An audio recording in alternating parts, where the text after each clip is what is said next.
உன்னதமானவரின் மறைவில் இருக்கிறவன் சர்வ வல்லவருடைய நிழலில் தங்குவான். நான் கர்த்தரை நோக்கி, நீர் என் அடைக்கலம், என் கோட்டை, என் தேவன், நான் நம்பியிருக்கிறவர் என்று சொல்லுவேன். அவர் உன்னை வேடனுடைய கண்ணிக்கும் பாழாக்கும் கொள்ளை நோய்க்கும் தப்புவிப்பார். அவர் தமது சிறகுகளாலே உன்னை மூடுவார். அவர் செட்டைகளின் கீழே அடைக்கலம் புகுவாய். அவருடைய சத்தியம் உனக்கு பரிசையும் கேடகமும் ஆகும்.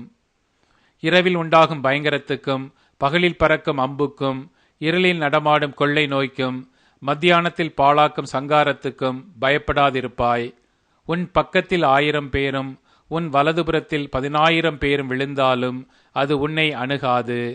உன் கண்களால் மாத்திரம் நீ அதை பார்த்து துன்மார்க்கருக்கு வரும் பலனை காண்பாய். எனக்கு அடைக்கலமாயிருக்கிற உன்னதமான கர்த்தரை உனக்கு தாபரமாக கொண்டாய்.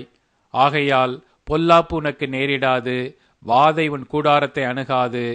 உன் வழிகளிலெல்லாம் உன்னை காக்கும்படி உனக்காக தம்முடைய தூதர்களுக்கு கட்டளையிடுவார்.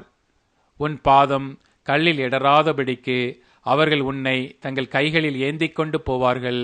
சிங்கத்தின் மேலும் விரியன் பாம்பின் மேலும் நீ நடந்து பால சிங்கத்தையும் வலு சர்ப்பத்தையும் மிதித்து போடுவாய்.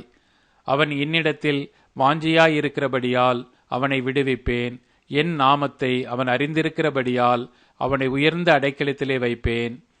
அவன் என்னை நோக்கி கூப்பிடுவான், நான் அவனுக்கு மறு உத்தரவு அருளிச் செய்வேன். ஆபத்தில் நானே அவனோடு இருந்து அவனை தப்புவித்து அவனை கனப்படுத்துவேன். நீடித்த நாட்களால் அவனை திருப்தியாக்கி என் இரட்சிப்பை அவனுக்கு காண்பிப்பேன்.